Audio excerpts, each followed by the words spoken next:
हल्दीपुर गांव के जंगल में कड़क सेठ प्रधान था। कड़क बहुत ही लालची और बदमाश था। कड़क गरीब लोगों की जमीन और घर हड़प लेता था। वो उनको खेत की जमीन पर भी जबरदस्ती कब्जा जमा लेता था। ऐसे ही कड़क सेठ पीलू और उसके पिता के घर पर कब्जा कर लेता है। पिताजी, कड़क सेठ बहुत बदमाश है। उसने आपको कर्ज के नीचे दबाकर हमारा घर अपने कब्जे में कर लिया है। बेटी, वो ऐसे ही करता आया है।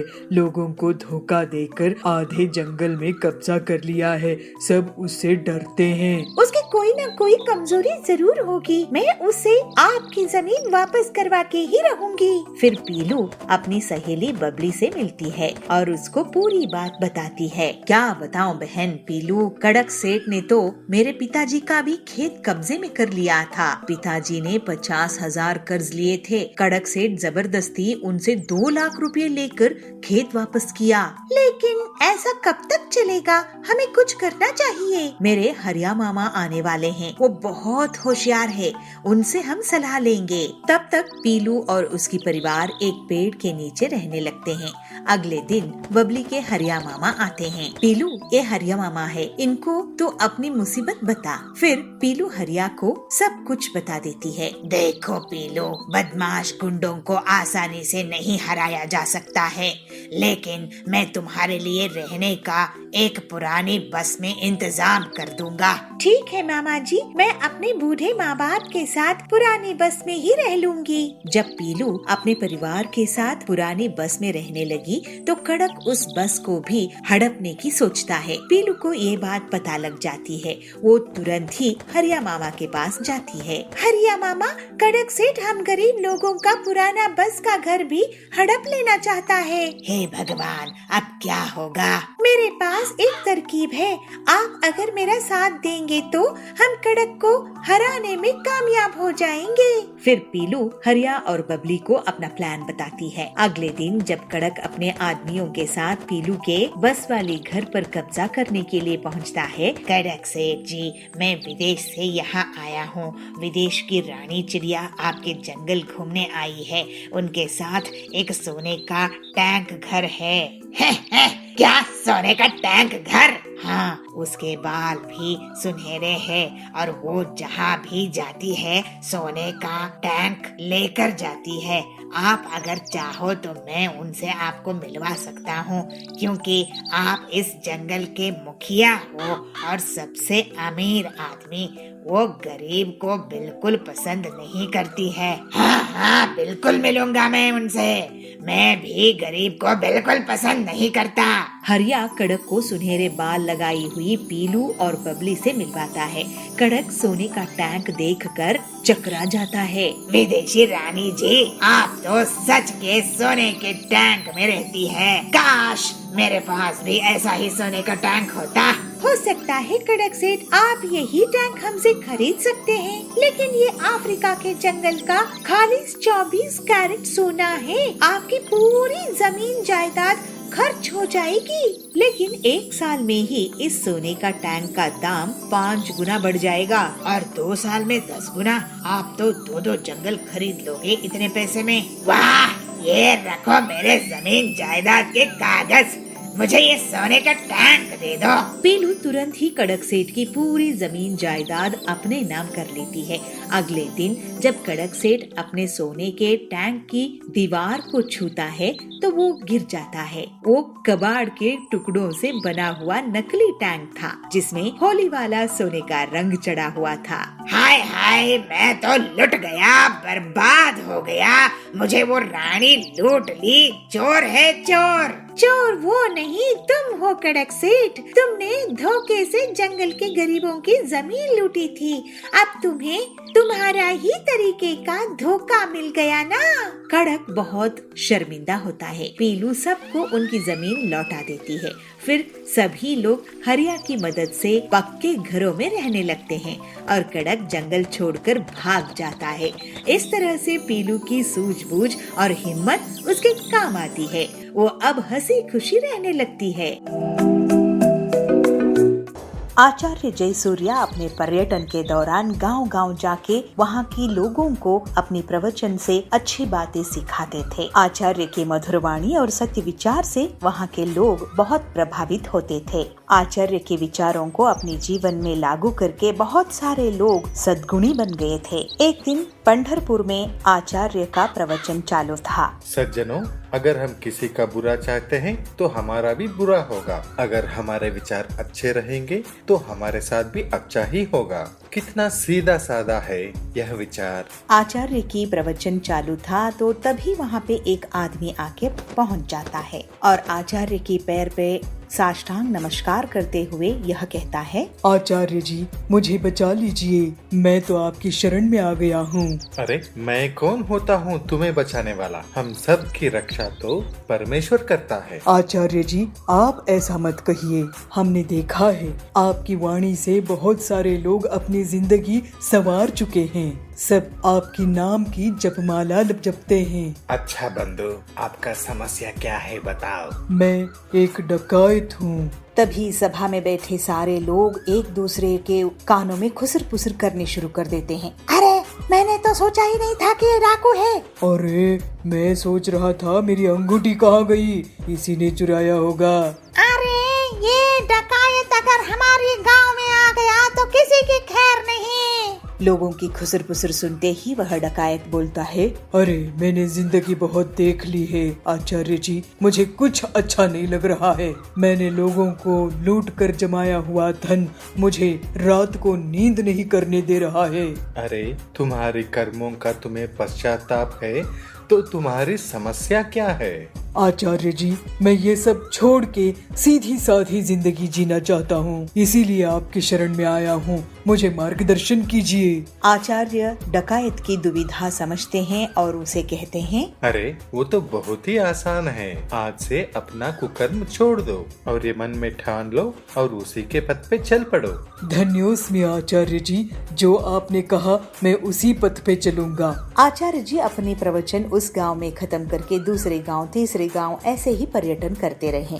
तो एक दिन वही डकायत फिर से आचार्य जी से मिलता है। आचार्य, आपने जो कहा था उस रास्ते पे चलने की मैंने बहुत कोशिश की, मगर क्या करे, मेरे हाथों को चोरी करने की आदत हो गई है, छूट ही नहीं रही है। आचार्य, कोई दूसरा उपाय बता दीजिए ताकि मैं भी अच्छा इंसान बन के जिंदगी बिता सकूं। आचार्य हंसते हुए कहते हैं, अच्छा ये बात है, तुम आदत से मजबूर हो तो ठीक है, तुम हर दिन अपने ही काम करते रहना, मगर तुम जो भी काम करोगे उसे मेरे प्रवचन में आके बताते रहना, तब तुम्हें कोई पाप नहीं लगेगा। आचार्य की बात को सुन के डकायत को अच्छा लगा तो कहता है, अरे ये तो आसान है, मैं चोरी भी करूंगा मगर पाप भी मुझे नहीं लगेगा। आज से ही मैं जो भी चोरी करूंगा आपकी प्रवचन में आके सबको बता दूंगा। ऐसे कह के डकायत वहाँ से निकल जाता है और कितने ही दिन बीत गए मगर डकायत वापस नहीं आता है आचार्य के पास। तभी अचानक एक दिन आचार्य के शिष्य को उसकी याद आती है और शिष्य कहते हैं, गुरुजी, कितने दिन हो गए लेकिन वो डकायत तो आज तक आपके पास वापस आया ही नहीं, तो इसका मतलब आपका बताया हुआ बातों से उसके ऊपर कोई भी प्रभाव नहीं हुआ क्या? ऐसा नहीं है मेरा शिष्य, उस पर प्रभाव हुआ है, तभी उसी ने वापस नहीं आया। मेरा कहना है उसने चोरी करना छोड़ दिया होगा, इसीलिए उसने यहाँ नहीं आया है, वरना वो कभी का आ जाता। मगर गुरुजी, ये कैसे हो सकता है? उस डकायत को अपने चोरी करना छोड़ने की लालच थी। चोरी करना बहुत ही आसान है शिष्य, लेकिन उसे सबके सामने ऐलान करना, अपने आप को उससे प्रायश्चित करना बहुत ही कठिन होता है, और यह बात उसे समझ में आ गया है। और अच्छे काम करने की बातें मेरे पास आके बताने की वजह भी नहीं है, और इसीलिए मुझे तो विश्वास है वो डाकू सुधर गया होगा। ऐसे कह के आचार्य अपने शिष्य को विवरण देते हैं। और एक दिन आचार्य की प्रवचन चल रही थी तो उसी गांव में रहने वाला वह डकायत आचार्य को मिलने आया और आचार्य से कह रहा है, आचार्य, आपकी वाणी ने मेरे जीवन की पथ ही बदल दी। मैं अब जिंदगी से बहुत खुश हूँ। उस दिन से आज तक मैंने एक भी चोरी नहीं की। भले ही मैं कुछ दिन भूखा था, मगर आज मैं कष्ट से अपनी जिंदगी को संवार रहा हूँ। कहते हैं ना, श्रम का फल मीठा होता है, तो मुझे भी यह श्रम बहुत आनंद दे रहा है। आपके आशीर्वाद मुझ पर सदा ऐसे ही बने रहे आचार्य। ऐसे कह के साष्टांग नमस्कार करता है। यह बातें सुनकर आचार्य के मन भी बहुत प्रसन्न हुआ और वह डकायत को कहते हैं, अब तुम्हें कोई प्रायश्चित की जरूरत नहीं है। अब तो तुम सदाचारी बन गए हो। तुम सदा सुखी रहो। ऐसे कहते हुए आचार्य अपने प्रवचन के लिए अगले गांव निकल पड़ते हैं। एक पहाड़ी जंगल में पीलू चिड़िया अपनी माँ बबली के साथ रहा करती थी। वे दोनों माँ बेटी अपने बगीचे में फूल उगाती और उन्हें बाजार में बेचा करती थी। उससे जो भी आमदनी होती उससे वो लोग अपने घर का खर्च चलाया करती थी। एक सुबह बबली के घर कड़कनाथ आता है। बबली, ओ बबली। बबली कहती है, जी मुखिया जी, आप हमारे घर आए, बताइए क्या आदेश है। अरे बबली, आदेश नहीं है, खुशखबरी है। 2 दिनों बाद मेरी बेटी की सगाई है। तू मेरे घर फूल भिजवा देना। गुलाब और चमेली और जो भी अच्छे फूल हो वो तू मेरे घर भिजवा देना। बबली कहती है, ये तो बहुत अच्छी खुशखबरी की बात है मुखिया जी, लेकिन कुछ पैसे आप एडवांस दे देते। इस पर कड़कनाथ गुस्सा हो जाता है और बबली को धमकी देता है। एडवांस? किस बात का एडवांस? तू भूल गई क्या? मैं यहाँ का मुखिया हूँ। अगर मैं अपने में आ जाऊं तो तेरी दुकान बंद करवा दूंगा। मेरे हिसाब किताब में तेरे बहुत पैसे रुके हुए हैं। बबली कहती है, गलती हो गई मुखिया जी, मुझे माफ कर दीजिए। इस तरह से मुखिया धमकी देकर वहाँ से चला जाता है। पीलू अपनी माँ से कहती है, ये क्या माँ, आप उस मुखिया से क्यों डर गई? हम अपनी मेहनत के ही पैसे उससे मांग रहे थे, ऊपर से वो हमें धमका कर चला गया। जाने दे बेटी, तेरे पिताजी ने इससे कभी उधार लिए थे, हम उस उधार को अभी तक चुका नहीं पाए हैं। बल्कि मैं तो सोच रही हूँ इसके ऑर्डर के बाद मैं फूलों का धंधा ही बंद कर दूं। पीलू कहती है, लेकिन माँ, अगर हम फूल नहीं उगाएंगे और उसे नहीं बेचेंगे तो घर कैसे चलेगा? बबली, तो क्या करूँ बेटी, मुझे तो कोई दूसरा उपाय भी नहीं सूझ रहा है। चल इन बातों को छोड़, चल अब चलकर फूलों को तोड़ते हैं और बाजार में बेचने के लिए चलते हैं। दोनों माँ बेटी अपनी मेहनत से फूल उगाती थी और बाजार में बेचकर आती थी। इस तरह से कुछ दिन बीत जाते हैं। ऐसे ही एक दिन हरिया काका बबली की दुकान पर आते हैं और कहते हैं, बबली, तुम्हारा आजकल फूलों का व्यापार कैसा चल रहा है? लोग बाग खरीदारी कर रहे हैं कि नहीं? ये देखो, मैं फूलों की नई प्रजाति के बीज लेकर आया हूँ। इनकी खुशबू बहुत अच्छी होती है। इन बीजों को अपने बगीचे में एक बार डाल के तो देखो। ये फूल अगर तुम बेचने लगोगी तो तुम्हारी आमदनी दोगुनी हो जाएगी। एक बार इन्हें लगा कर देखो। लेकिन हाँ, ये बीज थोड़े महंगे जरूर हैं। बबली, नहीं हरिया काका, मैं ये बीज नहीं लगा पाऊंगी। अब तो मेरा फूलों के व्यापार से मन ही उड़ गया है। क्या आपके पास सब्जियों के बीज हैं? हाँ, मेरे पास सब्जियों के भी बीज हैं। ये देखो, आलू, प्याज, बैंगन, भिंडी, करेला। तुम्हें क्या चाहिए ये बताओ। पीलू कहती है, काका, आप हमें प्याज के बीज दे दीजिए, हम प्याज की खेती किया करेंगे। ये ले पीलू, ये हैं प्याज के बीज। ये नए किस्म के हैं, इसमें बहुत जल्दी प्याज उगाते हैं। फिर पीलू के कहने पर बबली प्याज के बीज खरीद लेती है। अपने बगीचे में बबली पीलू से कहती है, बेटी, तूने प्याज के बीज लेकर बहुत अच्छा करी, क्योंकि ये हर सीजन में हर कोई खाता ही है। पीलू कहती है, हाँ माँ, प्याज सेहत के लिए भी अच्छा होता है। गर्मी के मौसम में तो इसके बहुत फायदे हैं और ये गरीबों को बहुत पसंद रहता है। अब मैं पूरे फूल हटाकर प्याज के बीज बो देती हूँ। फिर पीलू प्याज के बीज बिखेर देती है और कुछ ही दिनों में उनके बगीचे में प्याज उगाता है। दोनों माँ बेटी अपनी फसल की अच्छी देखभाल करती हैं। प्याज की अच्छी खासी फसल को देखकर बबली खुश हो जाती है। पीलू, जा टोकरी ले आ, इन प्याज को तोड़कर हम अब बाजार में बेचेंगे। फिर वे लोग प्याज को बाजार में बेचने के लिए ले जाते हैं। प्याज ले लो, प्याज, ताजे ताजे प्याज। फिर पक्षी उनके यहाँ से प्याज लेने लगते हैं। थोड़े दिनों बाद एक चिड़ा उनके दुकान पर आता है। अरे बहन, तुमने तो लाजवाब प्याज दिए थे, ऐसे प्याज तो मेरे रेस्टोरेंट में हिट हो गए हैं। अब तो लोग सिर्फ प्याज की ही सब्जी खाते हैं। एक काम करो, मुझे आप 1 बोरी प्याज भरकर दे दो। मैं रोज आपसे 1 बोरी प्याज लेकर जाया करूँगा। इस तरह से प्याज के इतने बड़े ऑर्डर से दोनों माँ बेटी बहुत खुश हो जाते हैं और अब वे लोग प्याज को ही बेचने लगते हैं। कुछ दिनों बाद उनके पास इतने पैसे आ जाते हैं कि वो कड़कनाथ के पूरी उधारी चुका सके और अपना जीवन हंसी खुशी बिताने लगते हैं। फिर पीलू उस ऑटो को ले जाकर जंगल में घूमने लगी। ये देखकर कालू का सिर चकरा गया और वो बेहोश हो गया। बांसपुर गांव में पीलू ऑटो रिक्शा चलाती थी। उसका एक बेटा था टिल्लू। टिल्लू स्कूल में पढ़ाई करता था।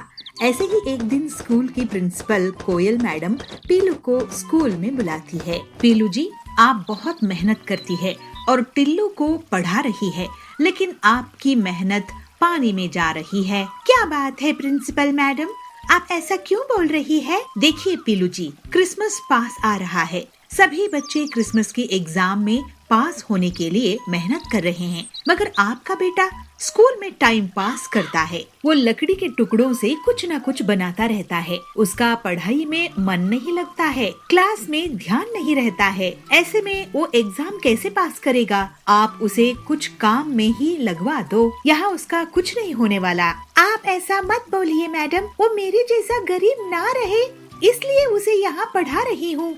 मैं उसे समझाऊंगी। उसके बाद पीलू रात में अपने बेटे टिल्लू से बात करती है। टिल्लू, तुम्हारी स्कूल की प्रिंसिपल मुझे बुलाई थी। तुम स्कूल में पढ़ाई नहीं करते हो और बेकार में लकड़ी के सामान बनाते हो। मैं पढ़ाई ध्यान भी देता हूँ और साथ में लकड़ी के खिलौने भी बनाता हूँ। मैं दोनों काम एक साथ कर सकता हूँ माँ। लेकिन तू लकड़ी के खिलौनों को क्यों बना रहा है? एक काम में ही ध्यान क्यों नहीं देता? पढ़ाई में ही ध्यान रख, बाद में खिलौने बनाना। माँ, क्रिसमस पास में है, बच्चे लकड़ी के खिलौने खरीदते हैं। मैं सोच रहा था क्यों ना मैं खिलौना बनाऊं। नहीं बेटा, मैं ऑटो चला रही हूँ ना, तो फिक्र मत कर और स्कूल में अच्छे से पढ़ाई कर। टिल्लू अपनी माँ का कहना मान लेता है, लेकिन उसी रात कालू कौवा पीलू के घर में उसके ऑटो के पास आता है। कालू भी ऑटो चलाता था और पीलू से जलता था। वो एक औरत होकर ऑटो क्यों चलाती है, ये उसका ख्याल था। कालू अपने मन में कहता है, पीलू पिद्दी चिड़िया, तू मुझसे ज्यादा कमाती है। मैं तेरे ऑटो को जलाकर राख कर दूंगा। ऐसा सोचकर कालू ऑटो को नकली चाबी से खोल देता है और उसका इंजन और पहिए चुरा कर भाग जाता है। अगली सुबह पीलू अपने बेटे के साथ घर के बाहर आती है तो अपने ऑटो की ऐसी हालत देखकर रोने लगती है। हे भगवान, ये गरीबी में तो कैसी परीक्षा ले रहा है। मेरी ऑटो का तो इंश्योरेंस भी नहीं है। अब मैं अपने बेटे को कैसे पढ़ाऊंगी? ऑटो के लिए बैंक से जो कर्ज लिया था उसे भी चुकाना है। सोची थी इस बार क्रिसमस में लोग घूमने फिरने के लिए ज्यादा बाहर निकलेंगे तो मेरी ऑटो से कमाई हो जाएगी। सब बर्बाद हो गया। पीलू अब मजदूरी का काम करने लगी और घर के लिए पैसे कमाने लगी। कालू ये देखकर बहुत खुश हो रहा था। पीलू से पैसा मांगने के लिए मकान मालिक आता था, बैंक वाले आते थे। पीलू बहुत उदास होने लगी थी और उसकी तबीयत भी खराब होने लगी थी। ये देखकर एक दिन टिल्लू स्कूल खत्म होने के बाद जंगल जाकर लकड़ियाँ काट कर लाता है और उन लकड़ियों को तराशने लगा। छन्नी और हथौड़े की मदद से वो एक सुंदर लकड़ी का ऑटो रिक्शा बना लेता है। फिर टिल्लू उस ऑटो ले जाकर अपनी माँ को दिखाता है। माँ देखो, तुम्हारे लिए क्रिसमस गिफ्ट। अरे बेटा, ये क्या है? ये लकड़ी का इतना बड़ा ऑटो तू कहाँ से लाया है? माँ, ये ऑटो मैंने तुम्हारे लिए बनाया है। 1 रुपया भी इसमें खर्च नहीं आया। अब तुम क्रिसमस में इसको लेकर चलाओ। और हाँ, वो पुराना हिस्सा ऑटो का है ना, उसको मैं इस ऑटो के ऊपर फिट कर देता हूँ। ये डबल डेकर ऑटो बन जाएगा। मैं इस पे वाटरप्रूफ पेंट कर दूंगा। वाओ मेरे टिल्लू, मुझे तुझ पर गर्व है। फिर पीलू उस ऑटो को ले जाकर जंगल में घूमने लगी। ये देखकर कालू का सिर चकरा गया और वो बेहोश हो गया। पीलू के डबल डेकर ऑटो में बहुत से सवारी बैठ जाते थे। हे भगवान, इस ऑटो को अगर मैं तोड़ दूंगा तो ये ट्रिपल डेकर ऑटो ले आएगी, फिर बस ही बना देगी। मैं तो जंगल छोड़कर जा रहा हूँ। और फिर इस तरह से पीलू अपनी मेहनत से ज्यादा पैसे कमाने लगती है। उसके घर की गरीबी हमेशा के लिए दूर हो जाती है और टिल्लू भी बहुत मन लगाकर पढ़ाई करता है। वो स्कूल में फर्स्ट आता है। कोयल प्रिंसिपल उसकी बहुत तारीफ करती है। इस तरह से सब खुशी खुशी रहने लगते हैं।